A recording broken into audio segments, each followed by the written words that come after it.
Hello and welcome to another episode of What's Inside. Today we're looking at Patronize, put out by AEG. This is promoting the arts in the world of love letter. This game is obviously not for under 3 because it has small bits. Contains a rulebook, 29 cards including reference cards, and 37 wooden cubes. Playtime is about 15 minutes and it's for 3 to 5 players ages 14 and up. Now let me read you the back of the box here. It's a fast and fun, tricky, talky game from a Japanese designer whose name I'm gonna butcher. Hisashi Hayashi? Yep, said that wrong. He did Sail to India, or she, I'm not sure, and Trains. It's a time of upheaval. The arts and sciences are flourishing. Now's your chance to gather fame and honor by becoming a patron of the best and brightest minds. Will you succeed, or will history forget your name? Alright, so, it's my understanding this uses the love letter system. This one goes for around 10 or 12 bucks. I buy everything on sale, so I think I paid 6 or 8 for it. I don't remember. But it goes on sale on Amazon occasionally. It'll be an add-on sometimes, so be aware of that. Check out for it if you're interested in this one. So let's open this up and see what we've got inside here. AEG puts out some really good stuff, and I'm generally very happy with the work they do. They really kind of got their mojo going when D20 came out with the open gaming license stuff, and they had some really cool products out then. A couple garbage ones, but mostly pretty good. Alright, here's our rule book. And the rule book looks to be like 20 some pages. There's credits on page 18, so colored, nice quality paper. It's got setup information, just like you'd expect. Real nice. Then there's our colored cubes. These are just little wooden cubes of various colors. Let's see here. We've got 2, 4, 6, about 8 of each color. So nothing too spectacular there. Then we've got our deck, which is a little snug in here. And then we've got this little packet. Now I've never played this game. I bought this entirely on a whim, so I wanted to see what was inside because I'm nosy. And here we are. So I like the love letter quite a bit, and if this uses the same general system like it seems to, I'll be pretty happy with it. Alright, so we've got 4 cards with that on it. We've got 2 with that, 1 with this market symbol, and 1 with this guy on it. Now this one says shipment, auction the top card of the shipment deck without looking at it. Which I'm guessing these are the shipment cards. Oh no, these are people. Okay. Now this card is Severin No Debt. Fleeting. Each player with an agent assigned to Skullduggery loses 2 crowns. Remove all agents from Skullduggery and place them in the unassigned agents area. Now I have no idea what that means, but again, I haven't played this. I don't know anything about this game. Like a lot of these, I'm seeing it for the first time just as you're watching. So just bear with me like usual. I'm just going to show you what's in the box and give my initial thoughts on it. Now these 4 cards are sort of character cards. We have Archbishop Salvatore. If it weren't for his title. Clergy, 3 gain 6 crowns. Recruit, adjust your exposure +1. 6 gain 10 crowns. Place 5 influence a single non-church block. Adjust your exposure +1. Adjust the church VP +3. So I'm guessing these are character cards. Mariana Kylene, safely imprisoned. She can cause no trouble. Noble Royal.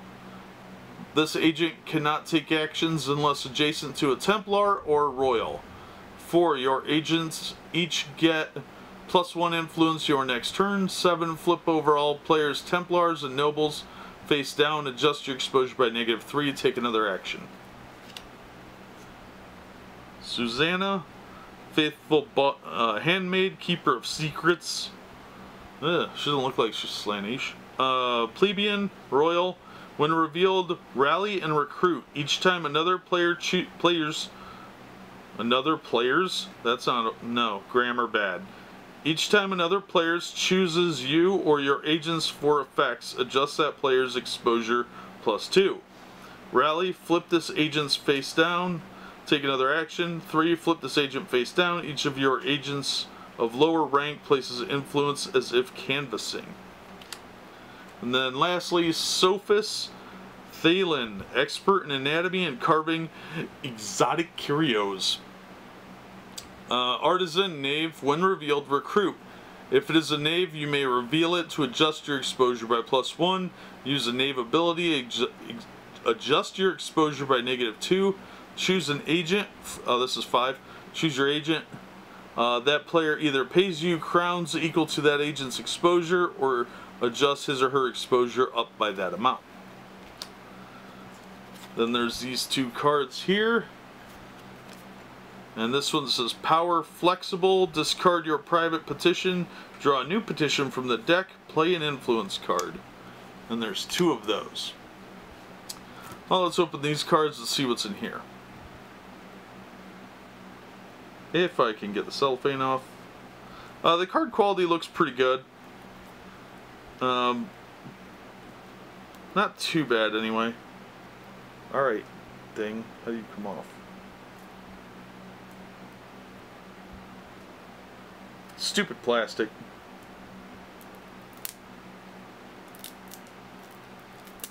Haha, I win.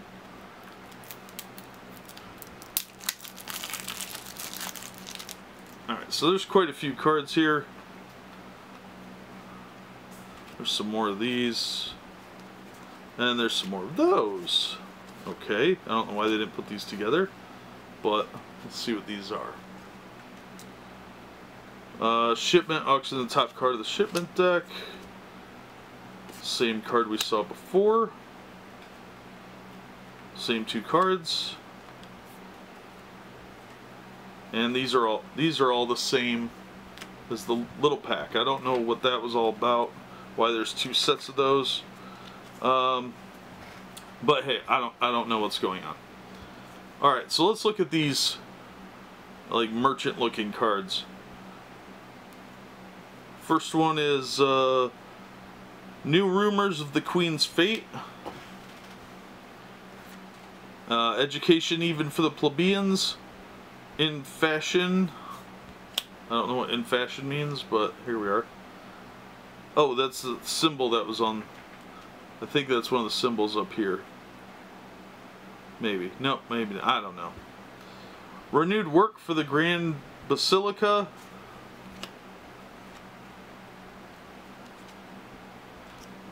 Scriptural exegesis for the masses.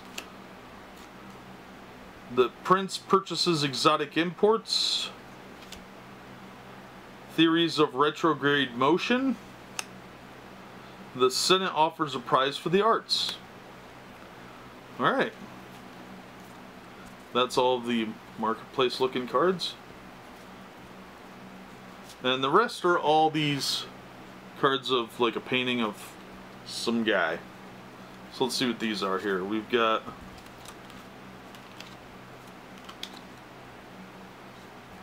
okay. Alright, these are the reference cards. There's 5 of them.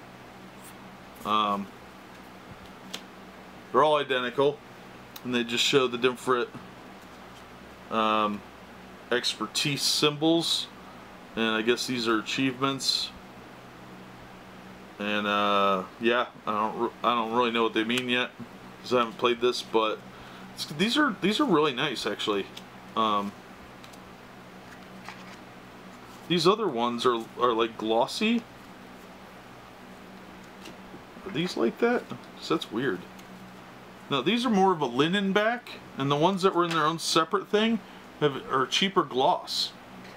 So I don't know what that's all about, but these are nice. The ones that were in the big packaging are actually really nice cards. Or feel like the bicycle playing cards.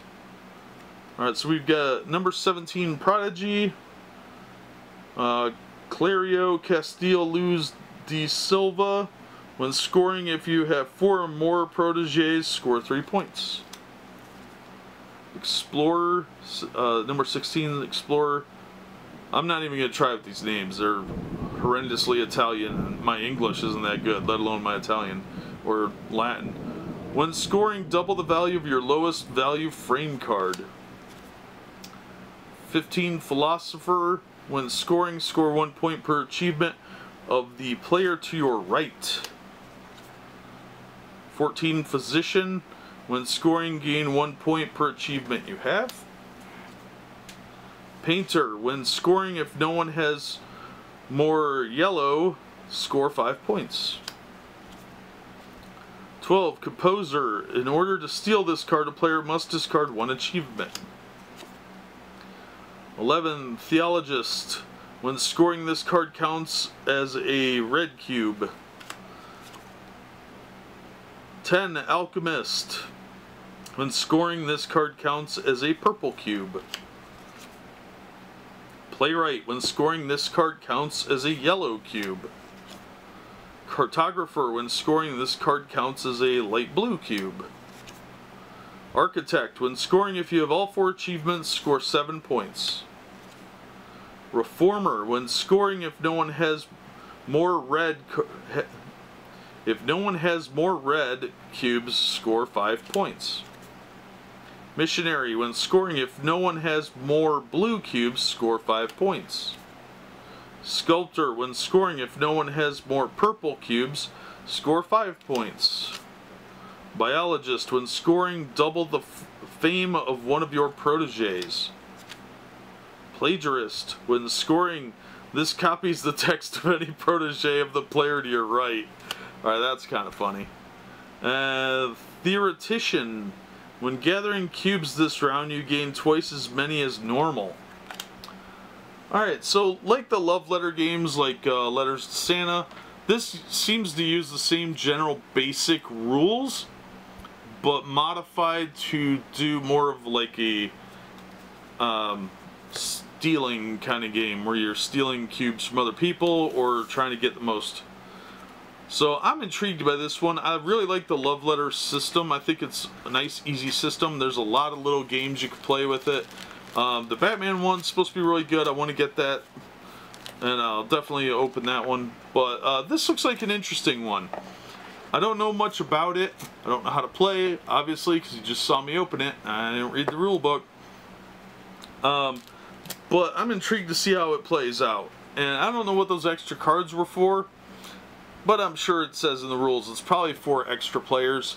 If you want to do like the 5 players or something like that. But I think this one looks fun. I really like AEG stuff. They do pretty good games. But that is the contents of Patronize. Maybe you can tell a little more about what's going on from just glancing at the cards and seeing what's in there. But the card quality was really good. The box quality is fantastic, actually. This is a nice sturdy box. The art's good. I'm intrigued by this one, so I'm going to check it out and hopefully figure out how to play it, because it looks like it's probably a little more complicated than Love Letters. This one is aimed at ages 14 and up, so it's probably a little more complicated.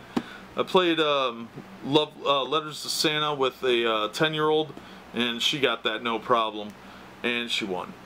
But that's neither here nor there. But this looks pretty good, probably a little more difficult, or a little more challenging at least, but that's what's in the box. And as always, thank you for watching, and we hope to see you on the next episode of What's Inside.